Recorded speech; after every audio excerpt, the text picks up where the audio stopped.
गांधीनगर थाना पुलिस ने लूट का खुलासा, 2 गिरफ्तार। जयपुर, 29 जनवरी 2025।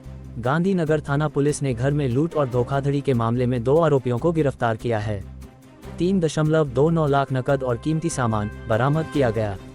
घटना, 75 वर्षीय ईश्वरी देवी ने शिकायत दर्ज कराई थी कि नौकरानी और उसके साथियों ने उन्हें बंधक बनाकर घर से लाखों की लूट की। पुलिस कार्रवाई, सीसीटीवी और तकनीकी जांच के आधार पर पुलिस ने उत्तर प्रदेश से इमरान नकवी और नकुल बंजारा को गिरफ्तार किया। आगे की जांच, पुलिस गिरोह के अन्य सदस्यों की तलाश कर रही है। गांधीनगर थाना पुलिस की इस कार्रवाई से शहरवासियों में सुरक्षा की भावना मजबूत हुई है। बाकी इन्होंने फिर अपनी हिस्सेदारी लूट के सामान में कर ली थी। इससे पूछताछ से ही बाकी 2 जो मेंबर्स हैं उनका नाम भी जो है क्लियर हुआ।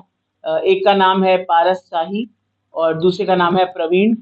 क्योंकि नेपाल की सीमा में इस व्यक्ति को नेपाल पुलिस द्वारा डिटेन किया गया था हमारी इनपुट पे, तो वहाँ के जो ट्रीटीज हैं, जो उनके लॉज हैं, उसके हिसाब से उनके गृह मंत्रालय का एक ऑर्डर है कि वो सामान, लूटे हुए सामान को संबंधित पुलिस को लौटा देते हैं।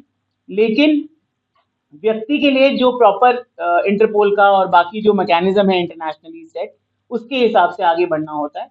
तो व्यक्ति अभी उनके कब्जे में है, उसको लाने के लिए हम प्रक्रिया जो है हमने स्टार्ट कर दी है और सामान हमारी जो सुपुर्दगी में आया है उसको हमने जब्त कर लिया है।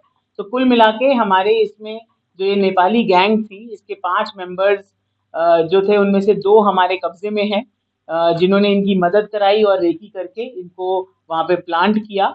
और बाकी 3 लोग जो हैं वो उनकी अभी भी जो तस्दीक हुई है वो नेपाल पुलिस की मदद से और जो हमारी इंटरनेशनल कोऑपरेशन से जो आगे हम बढ़ते हैं उसके साथ हम करेंगे।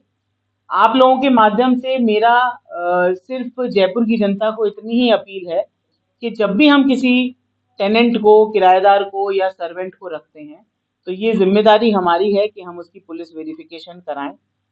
घर बैठे राजकॉप सिटीजन ऐप और जयपुर पुलिस कमिश्नरेट की नज़र ऐप, इसके लिए आपको किसी थाने पे भी जाने की ज़रूरत नहीं है। घर बैठे भी आप अपने किराएदार या जिसको आप रखने वाले हैं, नौकर, उसकी आप वेरिफिकेशन करा सकते हैं।